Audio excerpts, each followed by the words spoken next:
أعوذ بالله من الشيطان الرجيم بسم الله الرحمن الرحيم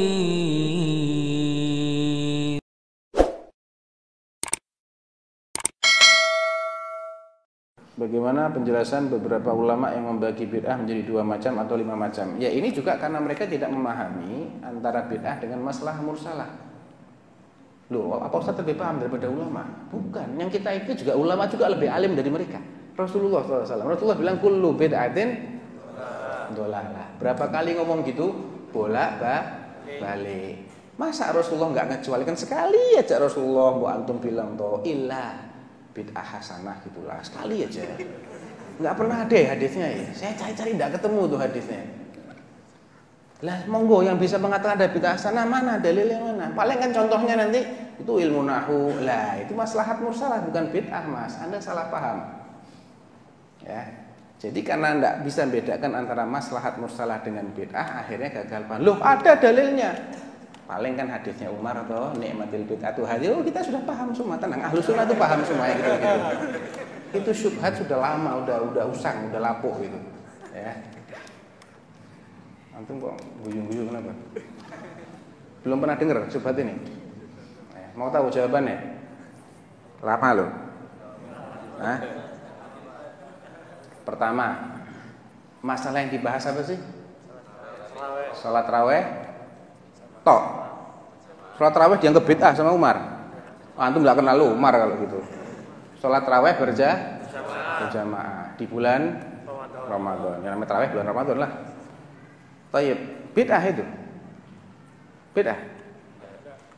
Bid'ah secara syar'i, hakikatnya bid'ah. Nah, antum harus tahu.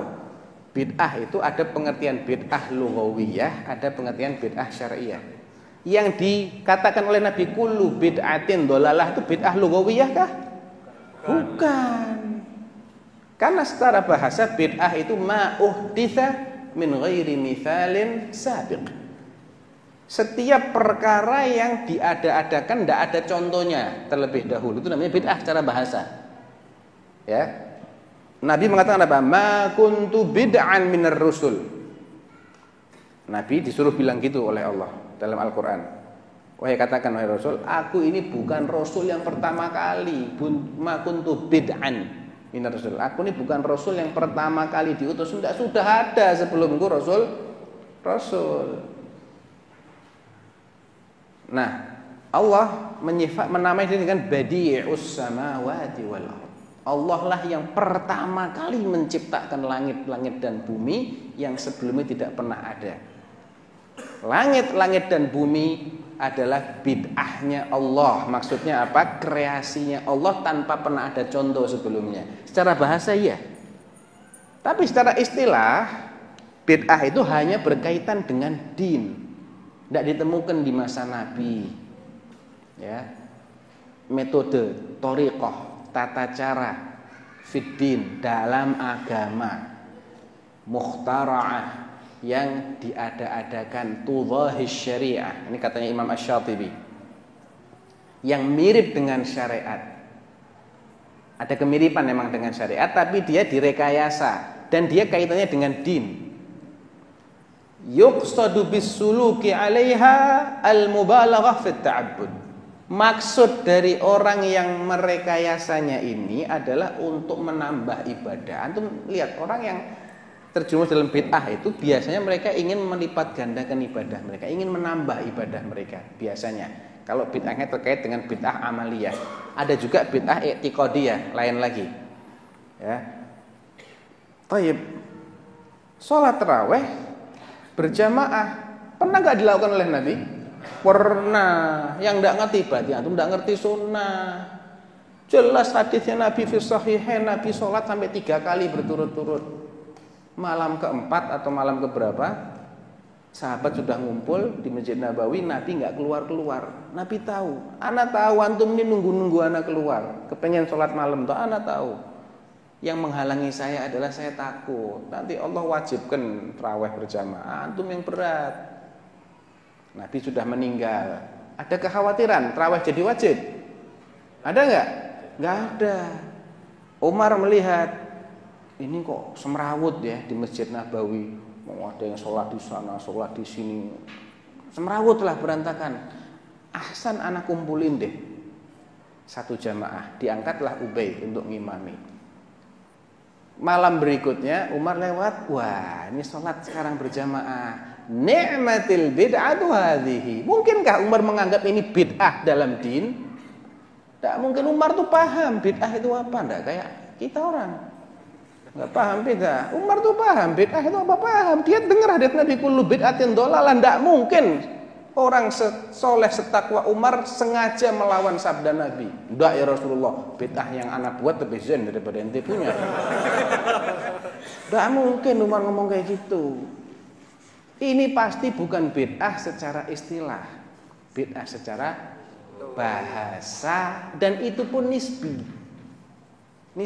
bagi orang-orang yang tidak pernah sholat jamaah sama Nabi. Itu hal baru memang, paham anda? Bagi tabi'in, semuanya tabi'in tidak ada yang pernah tarawih berjamaah, makanya bagi mereka ini baru ini.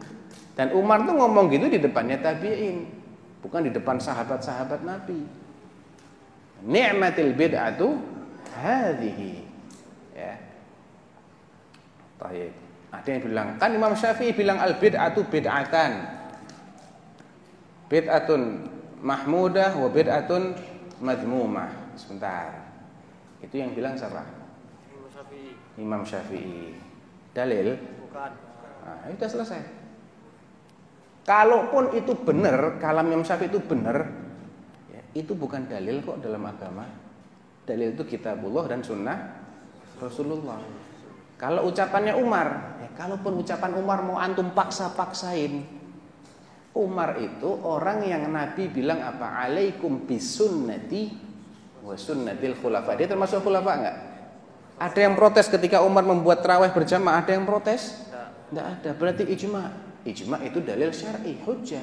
Jadi bukan semata-mata itu kaulnya Umar, enggak. Kaulnya Umar ini Umar bin Khattab, orang yang Nabi menganggap kebijakannya sebagai sunnah. Pegangi sunnahku, dan sunnahnya maksudnya kebijakan yang diajarkan oleh khulafaur rasyidin dan tidak ditentang oleh yang lain. Karena kalau ada yang protes nggak menjadi sunnah yang mengikat kita, ya. Ada khilaf berarti. Tapi begitu dia membuat kebijakan, ya, membuat aturan, dan para sahabat semuanya mengamalkan, nggak ada yang protes, berarti dia ijma. Jadi nggak ada nggak ada masalah kalau kita bisa dudukkan dalil-dalil yang membahas tentang bid'ah. Alhamdulillahi Rabbil Alamin. Segala puji bagi Allah, Tuhan seluruh alam.